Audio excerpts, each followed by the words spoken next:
신앙과 사유를 더 깊고 넓게 만들 책으로 여러분의 서가를 가득 채우는 시간. 여기는 기독서가 클럽입니다. 도대체 벽돌 책은 누가 읽을까? 2부 시작은 현철 간사님이 열어주시겠습니다. 네, 다음은 제가 소개하겠습니다. 제가 오늘 소개할 책은 전기인데요. 디트리히 본헤퍼, 독일의 순교자, 위대한 신학자 디트리히 본헤퍼의 전기입니다. 보기는 그 본헤퍼 전기가 꽤 여러 종류가 있고 한국에도 여러 종류가 번역이 되어 있는데 그 중에서도 가장 상세하고 권위를 인정받는 전기라고 할 수 있는 에버하르트 베트게라는 분이 지은 본헤퍼 전기입니다. 복 있는 사람에서 펴냈고 김수년 목사님이 번역하셨는데 1487쪽. 네, 상당하죠. 네, 오늘 이 책 가방에 넣어오느라고 힘들었습니다. 들고 가지 말까 하다가 들고 왔고요. 그 이번에 청월함에서 읽는 신학교 하는데 종교개혁을 주제로 해서 최종원 교수님 종교개혁 책 읽고 그 다음에 루터랑 깔뱅의 전기를 읽었거든요. 제가 책을 고르다가 되게 재밌는 사실을 발견했는데 루터 전기는 되게 많아요. 우리나라에 번역된 것만 해도 루터는 전기만 한 10종이 넘어요. 그냥 뭐 루터 신학 이런 거 빼고 그냥 인간 루터에 대한 다른 책만. 근데 깔뱅 전기는 별로 없어요. 그래서 찾아봤더니 외국에서도 마찬가지더라고. 깔뱅 전기는 별로 없더라고. 그래서 희한하다, 신기하다, 왜 그럴까라고 이제 좀 생각을 하다가 이제 전기를 읽으면서 이유를 알게 됐어요. 루터는 기록을 엄청 많이 남겼고 깔뱅은 기록을 별로 안 남겼어요. 그리고 깔뱅은 자기 이야기를 쓰는 거를 그렇게 좋아하지 않았다고 해요. 그래서 깔뱅은 그 무덤도 만들지 말라고 그렇게 하고 그랬는데 루터는 자기 얘기를 물론 뭐 편지에 많이 쓰고 그랬지만 깔뱅도 그런 편지들을 많이 썼지만 막 루터는 막 루터 편지에 보면 막 자기가 치질이다, 뭐 변비에 걸렸다, 막 그런 얘기까지 있어가지고 저희 같이 읽는 분이 막 내가 루터 치질까지 알아야 되냐 막 그런 소감 남기시기도 하고 했는데 어쨌든 루터의 학문 건강까지 내가 챙겨야 되냐. 치질 얘기가 되게 많이 나와요. 루터의 고질병 중에 하나예요. 네, 아무튼 그 기록을 많이 남긴 사람은 전기가 많이 나오고 또 그 전기의 그 두께도 두꺼워지고 그나마 이제 깔뱅은 그래도 전기가 나오고 깔뱅 전기도 두껍게 쓸 수 있는 거는 또 글을 많이 쓴 거죠. 설교도 많이 쓰고 이제 기독교 강요 같은 두꺼운 책도 막 기독교 강요는 막 3번 쓰고 그랬잖아요. 막 그래가지고 이제 전기가 나오는데 이 얘기를 제가 이렇게 길게 한 이유는 본헤퍼 전기가 이렇게 벽돌책이 된 이유. 본헤퍼는 되게 짧은 생을 살고 30대에 일찍 순교하고 죽은 사람인데 전기가 이렇게 1487쪽짜리가 나온 이유는 본헤퍼도 계속 뭔가를 많이 쓰기도 했거니와 그거를 잘 모아가지고 정리한 사람이 장난 아닌 사람이라서 그런 것 같아요. 그래서 그 사람이 이 전기의 작가인 에버하르트 베트게인데 이 베트게는 본헤퍼의 그 조카 사위거든요. 그러니까 에버하르트 베트게의 와이프가 레나테 베트게라는 사람이고 이 사람이 본헤퍼의 조카로 그 가문의 그 본헤퍼가 되게 명문가 출신인데 그 가문의 이제 일원이었던 거죠. 그리고 그 본헤퍼가 그 유명한 그 히틀러 암살 작전에 참여한 게 본헤퍼 혼자 한 게 아니고 그 집안이 같이 참여한 거라 가지고 이제 그 집안에서 이제 이런 본헤퍼에 대한 어떤 기록, 그 감옥에 있을 때 그 뭐 어떤 돌봄 같은 것들을 다 같이 이렇게 열심히 했는데 아무튼 그 가족의 일원으로서 에버하르트 베트게가 본헤퍼의 기록에 잘 접근했고 그 다음에 또 베트게는 본헤퍼의 제자이기도 하거든요.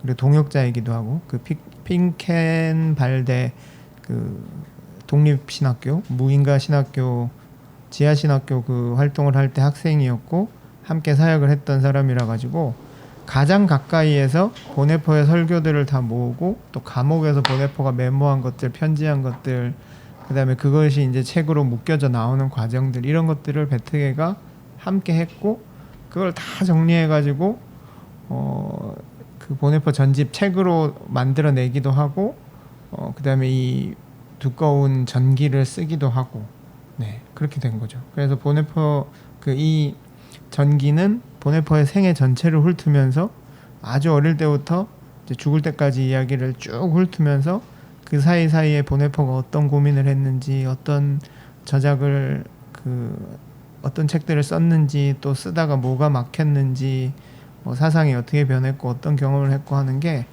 아주 상세하게 신학적 관점을 갖고 또 나름대로 평가를 하고 요약 정리를 하면서 기록되어 있는 그런 전기입니다. 그래서 보네포를 진지하게 공부하고 싶은 사람은 곁에 두고 보네포의 저작과 함께 읽어가야 할 책이다라고 할 수 있고 복 있는 사람에서 아주 큰맘 먹고 번역한 책이라고 할 수 있습니다.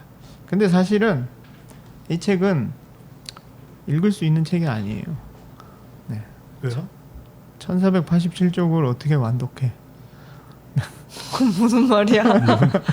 일륜 신학교에서 하면 되잖아요. 네, 일륜 신학교에서 뭐 한번 도전해 볼 만하기는 한데, 네, 그냥 우리가 내가 그거 한번 읽어봐야지 이렇게 마음 먹기에는 쉽지 않고 오히려 보네포를 읽어보고 싶다고 하는 분들은 복 있는 사람에서 또 보네포 전집이 번역돼서 나와 있거든요. 그래서 그 보네포를 읽으면서 조금 더 알고 싶다 할 때 이 책을 가이드북처럼 옆에 두고 그 부분을 찾아 읽어 가시는 게 좋을 것 같습니다. 저도 사실 이 책을 다 안 읽었고요.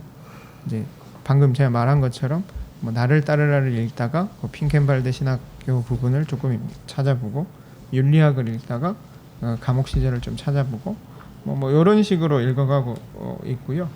그래서 보네포의 삶 전체를 좀 압축적으로 이해하고 싶으면 다른 전기가 더 좋거든요.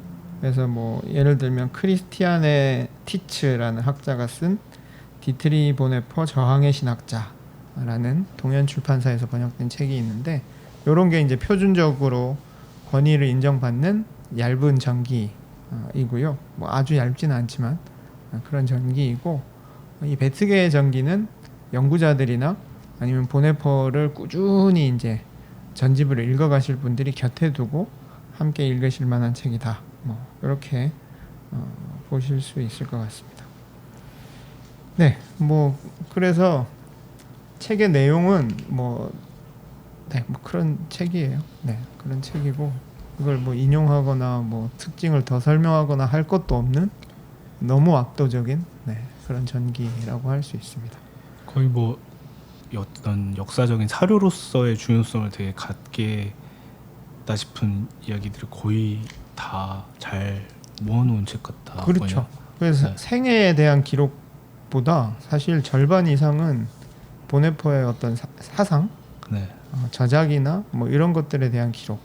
이 저작이 어떻게 지필이 됐고 보네포는 어떤 생각들을 했고, 그러니까 보네포 저작들 중에 미완성 저작들이 있거든요.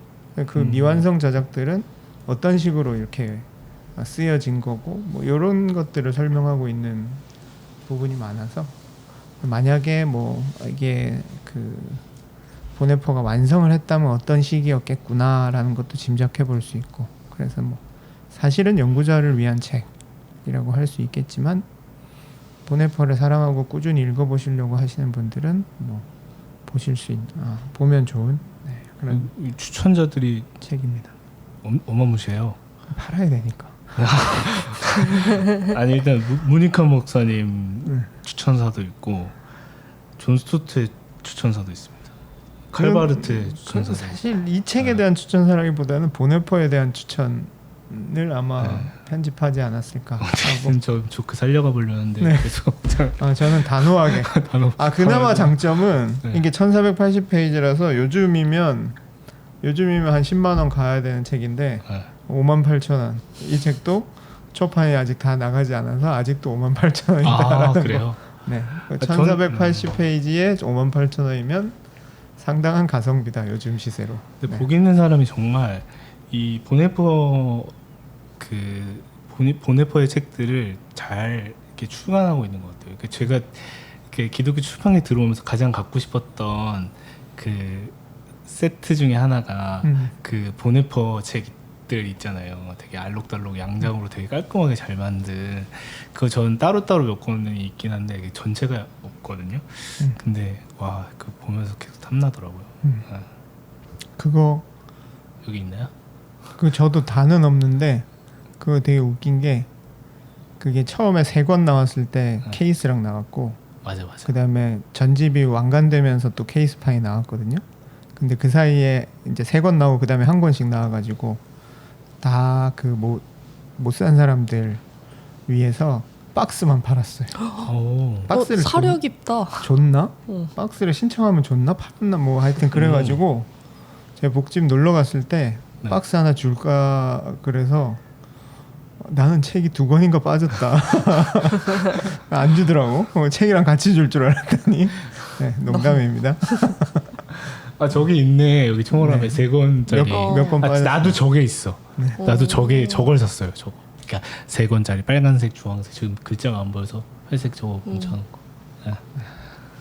아무튼 그렇고요. 뭐 같이 이야기해봤으면 좋겠는 거는 이 복 있는 사람에서 하나님의 사람들 시리즈라고 하나님의 사람 시리즈라고 평전 전기를 꽤 여러 종 냈거든요.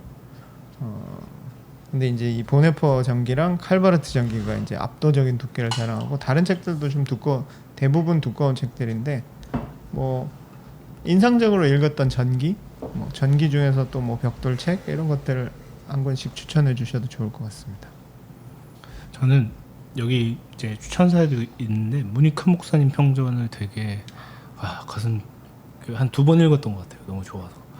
그러니까 뭔가 그 약간 그런 얘기 있잖아요. 윤동주와 견주어서 약간 뒷서게 되는 문익환 목사님에 대한 이야기. 그리고 막 그 뭐 평화시장 뭐 그 전태일의 이야기 속에서의 문익환의 위치, 그리고 한국 역사와 그 어떤 평화를 추구하고자 하는 그 뭐 많은 일들의 문익환 목사님이 어떻게 이제 흘러갔나. 그리고 그 막 옥중에 있을 때 뭐 사모님이라든지 뭐 그 아들들이라든지 어떻게 살았는지에 대한 이야기들 보면서 되게 누군가는 목사로서 이렇게도 살 수 있는 거구나라고 하는 생각들 좀 하게 됐던, 그래서 제가 되게 좋아하고 만독한 전기 중에 하나입니다.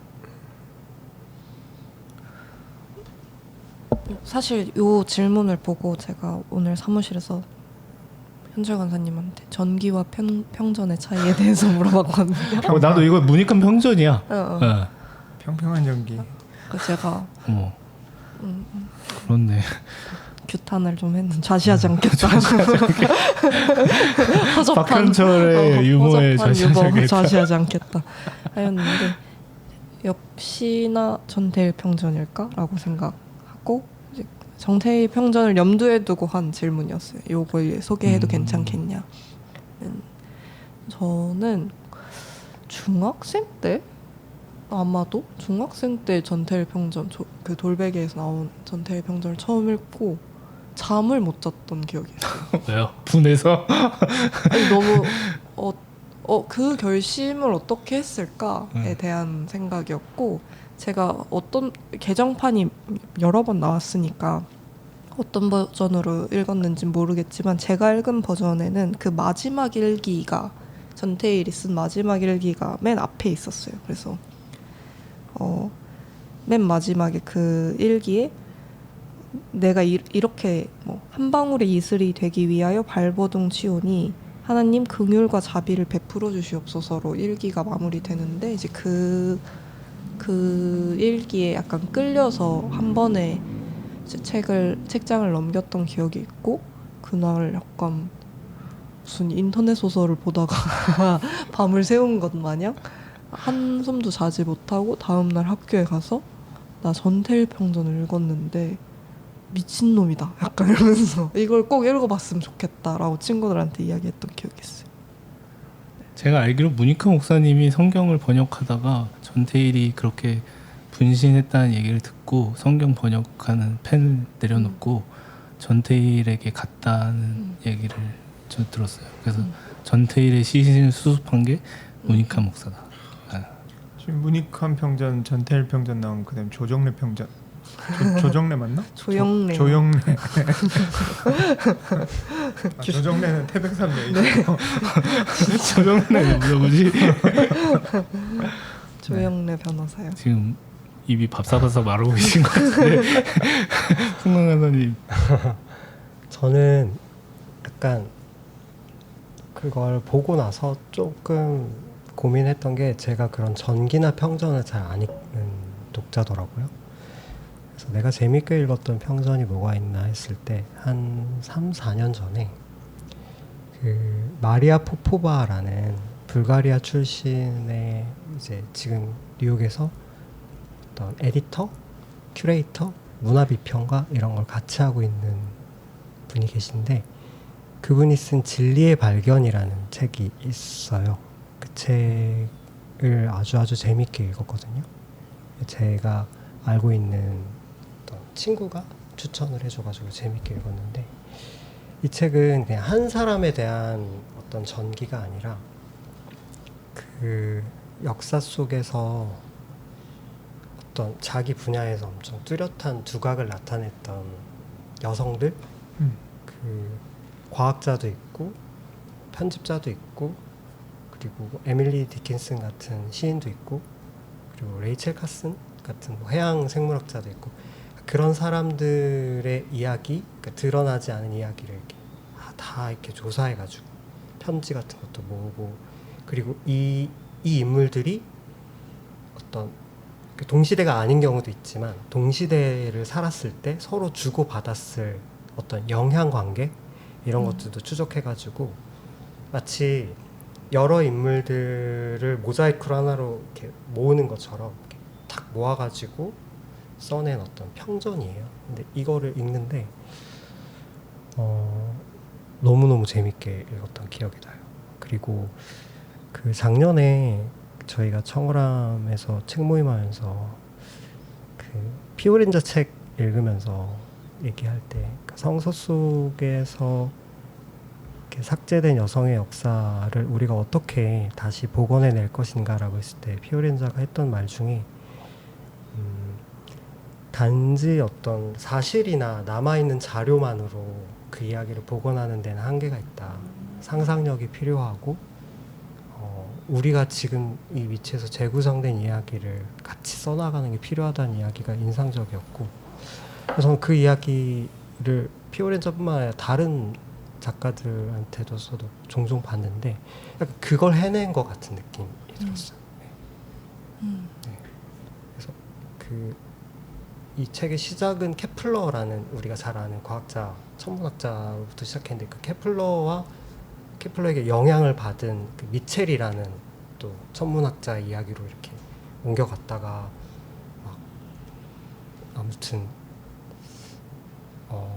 누군가를 이해하는 데 있어서 아주 많은 기록을 남길 수 있는 계층도 있지만 그 기록이 파편적으로 존재할 수밖에 없는 사람들도 있을 거잖아요. 그렇지만 그들의 이야기를 우리가 지금 알아내야 한다면 이런 방식으로 할 수 있겠구나라는 생각이 들어서 재밌게 읽었고요. 그리고 그 책의 제목이 진리의 발견이라는 것도 너무 좋았어요. 처음 책 제목 봤을 때는 이게 뭐지? 라고 했는데 책을 다 읽고 나서는 그래 뭔가 진리를 발견한 것 같은 느낌인데? 라는 생각이 들어서 그 책을 한번 언급해보고 싶었습니다. 네, 아무튼 오늘 벽돌책으로 저는 전기를 소개했고요. 네, 이상입니다. 집중해. 집중했어. 네, 우리 이제 오래 기다린 풍광 간사님 책 소개해 주시죠. 네, 저는 다른 분들은 다 양장으로 준비해 오셨는데 얇아, 저 책 너무 얇아, 저거 100에도 안 돼. 제가 이 책을 오랜만에 알라딘 가가지고 다시 봤는데 사람들이 엄청 욕을 하더라고요. 왜? 표지를 왜 이렇게 만들었냐고. 제목이랑 잘 어울리는데. 그 봄날의 책이라는 출판사에서 펴낸 불안해서라는 책이고요. 근데 출판사라는 이름은 안 어울린다. 그러게. 그 페르난도 페소아라는 그 20세기 초반이죠. 초반에 활동했던 포르투갈 시인이 쓴 책이고요. 이 책은 또 작년인가 유명한 배우가 자신의 SNS에 올려서 화제가 되었던 책이기도 합니다. 저도 누구죠? 어떤 배우죠? 찾아보세요. 불안해서 하면 나올 거예요. 불친절하네. 이 불안해서는 간단하게 소개를 드리면 원래 이제 페소아는 포르투갈 사람이잖아요. 포르투갈 사람에서 포르투갈어로 쓰인 책인데 이 책을 이제 베수아라는 소설가가 이제 이름 비슷해. 비슷하죠. 재밌죠. 베수아라는 소설가가 독일어로 번역된 책, 중역이라고 하더라고요. 다시 이제 한국어로 번역한 책이고 몇 년 전에 이제 불안의 책이라는 제목으로 문학동네에서 이제 포르투갈어를 바로 직역한 책이 또 나오기도 해서 저는 전자책으로 가지고 있는데 이 베수아 소설가의 가 갖고 있는 문체의 특징이 있거든요.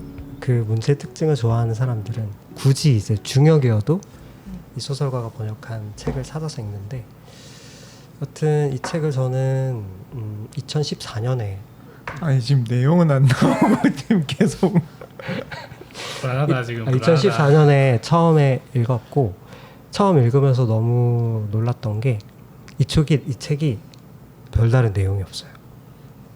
정말 속에도 별다른 내용이 없어 지금. 아니 아니 자, 저 되게 그냥 두꺼워서 가져온 재밌고 거면 잘 소개하고 있는데 지금 쫓지 마시고요. 재미가 지금 하나 없었는데 지금 무슨 말씀이세요? 이 책은 말리게 하지 마세요. 되게 진지한 게 더 꼴보기 싫어. 진짜 자기가 지금 잘하고 있다라고 생각하고 있는 것 자체가 너무 화가 나. 할 수 있어, 할 수 있어. 이 책은 그 페소아라는 사람이 그 포르투갈에서 나름 유명한 시인이었는데 살아생전에 책을 한 권만 냈어요. 그리고 다른 건 책을 안 냈는데 이 사람이 죽고 나서 주변의 사람들이 이 사람 집에 가보니까 원고가 산더미처럼 쌓여있던 거죠. 그 원고 중에는 그 시도 많이 있었고 산문도 많이 있었고 그리고 여러 가지 글들이 많이 있었는데 그 사람이 이렇게 남겨둔 산문 중에 하나를 책으로 엮은 거예요. 근데 뭐 이야기를 하면 또 뭐라고 하실지 모르겠지만 이 페소아의 특징은 그 보통 작가들이 필명을 쓰잖아요. 자기 이름을 숨기기 위해서. 근데 필명이 아니라 이명이라고 헤테로님이라고도 부르는데 작가 안에 되게 다양한 작가를 창조하는 거예요. 이 페소아 4명 정도의 작가를 창조했거든요. 근데 이렇게 다양한 작가를 창조한 그 작가 중에 한 명이 남겨둔 기록인 거죠.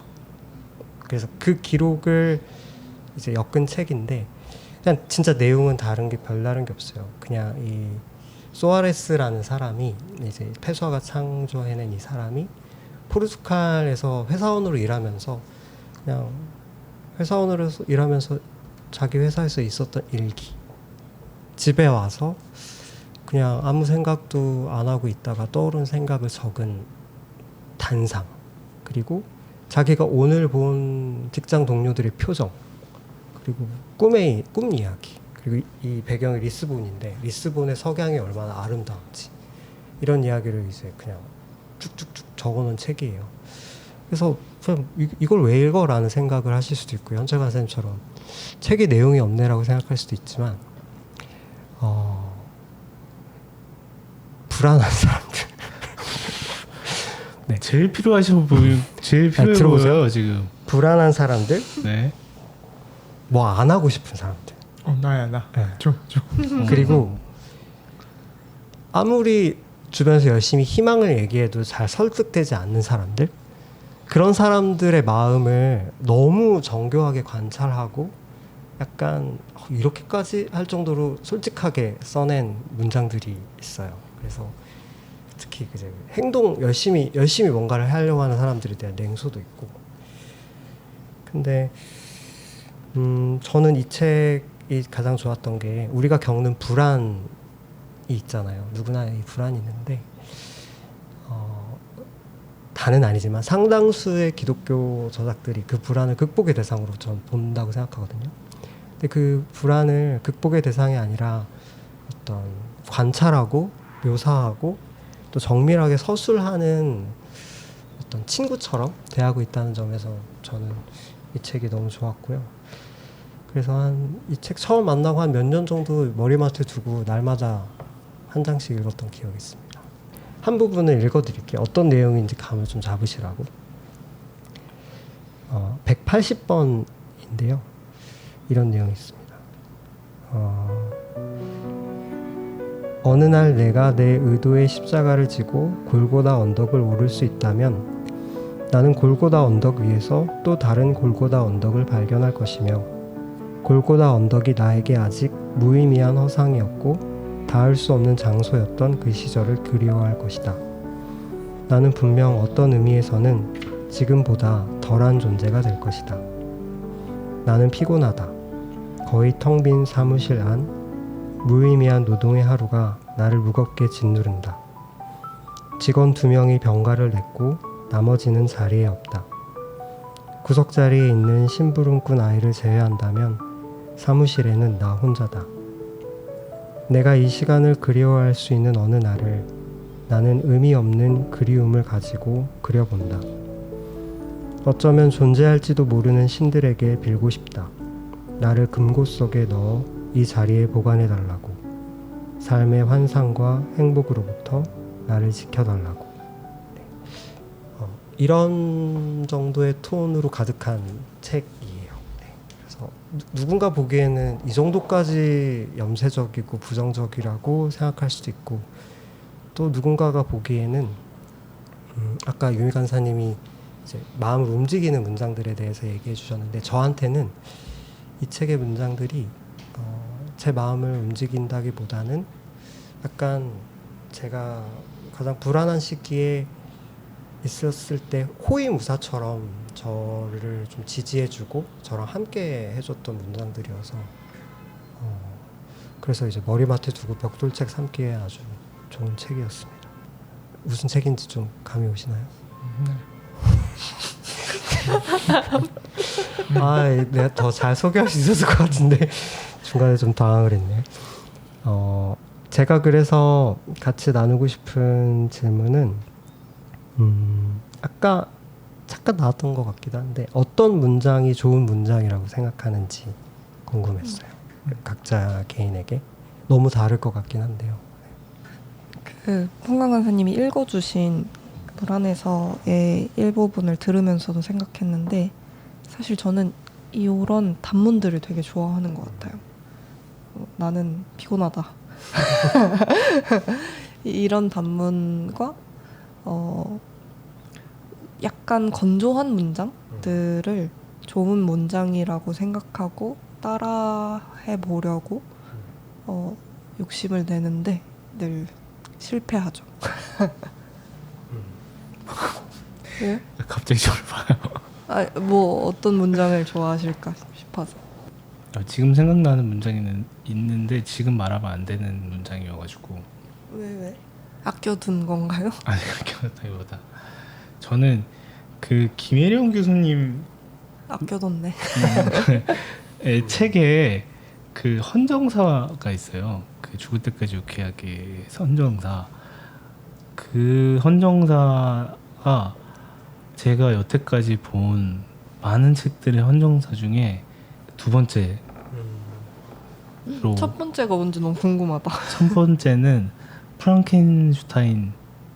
네, 그 헌정사가 아니라 그 앞에 보면 그게 있거든요. 신라권의 한 부분을 이제 갖다 놓거든요. 그러니까 신라권이 좋은 거지. 그러니까 프랑켄슈타인이 아니라 그 신라권의 그 일부를 가져다 그 앞에 썼던 그 말을 되게 좋아해요. 그러니까 그 제가 이제 김혜령 교수님의 그 헌정사를 좋아하는 이유가 자기 아버지가 그렇게 이제 자기의 정신을 놓았음에도 신발을 가지런히 놓는 그 행위에 대한 찬사를 하시는데 그 짧은 단어에서 아버지의 삶이 어땠는지 그 아버지의 삶을 바라보는 딸로서의 자기가 어떤 마음이었는지를 한 번에 느낄 수 있는 글이어서 제가 책 팔러 나갈 때마다 그 책을 항상 펼쳐서 그걸 읽게 합니다. 독자들한테. 이게 이런 책이에요. 이런. 근데 제가 펴서 읽혀준 사람 중에 거의 안 산 사람 없었어요. 제가 지금 방금 가서 책을 한 권 뽑아왔는데 헌정사 얘기를 하니까 이 구약성서로 철학하기라고 요람 하조니라는 분이 쓰신 유대인 학자, 유대인 랍비인데 이 책의 헌정사가 야엘 리브가를 위해 아는 것 같아요. 그래서 이 예레미야 2장 2절 말씀인데 나는 젊은 시절 당신의 충심과 처음 결혼했을 때 당신의 사랑을 기억한다. 당신은 나를 따라 광야로 씨 뿌려지지 않은 땅으로 여행했었지. 네. 근데 이 헌정사 되게 좋아해요. 그리고 이런 문장을 그러니까 이게 좋은 문장이 뭔가라는 질문에 대한 좋은 답인지는 모르겠는데 저는 이런 문장 좋아해요. 씨 뿌리지 않은 땅으로 여행했었지. 뭐 이런 약간 시적인 회한이 느껴지는? 회한이 느껴. 그랬었지. 시적이긴 한데 80년대 아저씨들 시 네, 그런 그랬었지. 네 그런 거 좋아해요. 네. 좋은 답이 아닌 것 같아요. 아니, 원하는 게 아니요 원하는 건 없었어요. 원하는 그냥 거? 다른 사람들 얘기 들어보고 나는 어떻지라고 생각해보고 싶었는데 저는 좀 약간 달라진 것 같긴 하거든요. 과거랑 예전에는 미문을 너무 좋아했고요.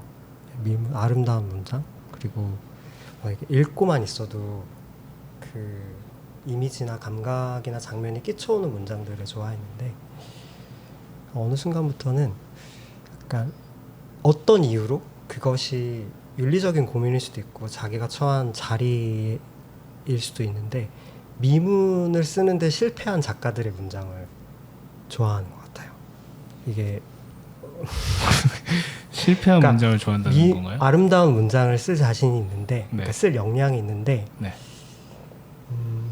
그렇게 하지 않고 아까 유미 간사님 얘기하신 것처럼 완전 건조하게 쓴다든지 아니면 뭐라고 해야 될까 일부러 비유나 이렇게 사람을 몽글몽글하게 하는 아름다운 비유를 그러니까 그런 표현을 배제한다든지 그런 식으로 그런 아름다움을 걷어내면서 자기가 하려고 하는 말에 가닿는 문장을 좋아하는 것 같아요. 왜 웃으세요? 뭐 예를 들어 비유를 들자면 네. 누가 있을까? 그 조지 오웰 같은 사람 있죠. 그런 사람이라고 생각하고 또 지금 생각하는 갑자기 생각이 안 나는데 생각이 나면 말씀드릴게요. 말할 기회 없어요. 지금 다음부터 안 나올 거기 때문에. 그런 작가 생각나는 분 계세요? 아니 사실 단문에 대한 이야기를 할 때 조지 오웰이 제일 어. 먼저 떠오르긴 했는데 그런 의미에서 저는 원체부터 작가가 아니었던 사람들의 글을 좋아하는 것 같아요. 조지 오웰도 기자였잖아요. 네. 기자도 물론 글을 쓰는 직업이긴 하지만 문학가가 아닌 사람이 쓰는 문학을 좋아했던 것 같아요. 그 이야기 하려고 말을 끊었어요. 죄송해요. 아니 끊어도 되는데 저는 그 박완서 작가가 저는 개인적으로 미문을 쓰는 작가라고 생각하진 않거든요. 그 미문은 없어요. 근데 그 상황에 대한 묘사의 절절함이 그 약간 수다쟁이 할머니가 절절절절 푸는 것처럼 느껴지는 그런 것이 있는데 저는 얼마 전에 읽었던 박완서 책 중에 그러니까 이제 그런 상황 있잖아요. 그러니까 오빠가 죽었어. 그러니까 박완서의 소설에는 항상 오빠가 죽잖아요. 오빠가 죽고 나서 결국엔 오빠를 죽고 나서 남의 무덤에다가 몰래 묻고 온 가족들이 허겁지겁 밥을 먹는 장면을 묘사하는 글이 있거든요. 그 글에는 미문도 없고 그것이 처절하다라고 하는 어떤 표현의 문장도 없는데 그걸 이렇게 써놓은 글을 읽다가 진짜 마음이 뭔지 알겠는 거예요. 그러니까 그 삶이라고 하는 것에 약간 뭐랄까. 근데 오빠가 죽어도 나는 우리는 먹어야 되는 어떤 현실에 대한 어떤 그 어떻게 보면 괴기스러움일 수도 있는 고통스러움일 수도 있고 또 산 사람은 또 살아야 되는 그런 어떤 여러 가지 복합된 감정들이 그런 스토리를 서술하면서 이렇게 막 안겨주는 사람 그런 그쵸. 면에서는 진짜 미문 없이 박한서가 참 저 그런 느낌 저한테도 제가 좋아하고 추구하는 바인 것 같고 약간 다 그런 건 아니지만 너무 문장이 아름답고 화려한 작가들을 좀 경계하고 싶습니다. 저는 대부분 프랑스 작가들이 많이 그렇다고 생각해요. 그래서 프랑스 작가들의 책이 잘 안 읽혀요. 불문하기 잘. 뭐야? 너가 뭐는 읽겠니? 뭐 이런 표정인데. 아니 안 그런 사람도 있어요. 그래서 저는 이것도 불안해서도 약간 유럽 쪽이잖아요. 포르투갈 사람이잖아요. 포르투갈 안 그래요. 포르투갈 다른 책 뭐 읽었어? 고민이 되네요. 네. 그 제가 지금 밀리의 소재를 봤거든요. 저도 얼마 전에 사실 이 책 읽으려고 도전했다가 안 읽었는데 그 연예인 누군지 나와 있더라고요. 아 그래요? 한소희라고. 근데 그 밑에 댓글에 뭐라고 달렸냐면 뭐 이렇게 대가의 책을 고작 저런 연예인 하나로 광고하려고 아니 하는 패소와가지고 고마워야지. 광고하려고 뭔 소리야. 한 밀리의 수준이나 악플러들은 역시 진짜 진짜 똑똑한 것 같아. 어떻게 그런 악플을 이렇게 악플이 아닐 수도 있죠. 어쨌든 그렇게 패부를 찌르는 말을 네 아무튼 그렇네요. 오늘의 마무리가 악플러들은 얼마나 위대한가로 끝난다니 모르겠고 오늘 방송을 마무리하려고 합니다. 오늘은 도대체 벽돌책은 누가 읽을까라는 질문으로 시작해서 두껍고 무거운 책들을 함께 둘러봤습니다.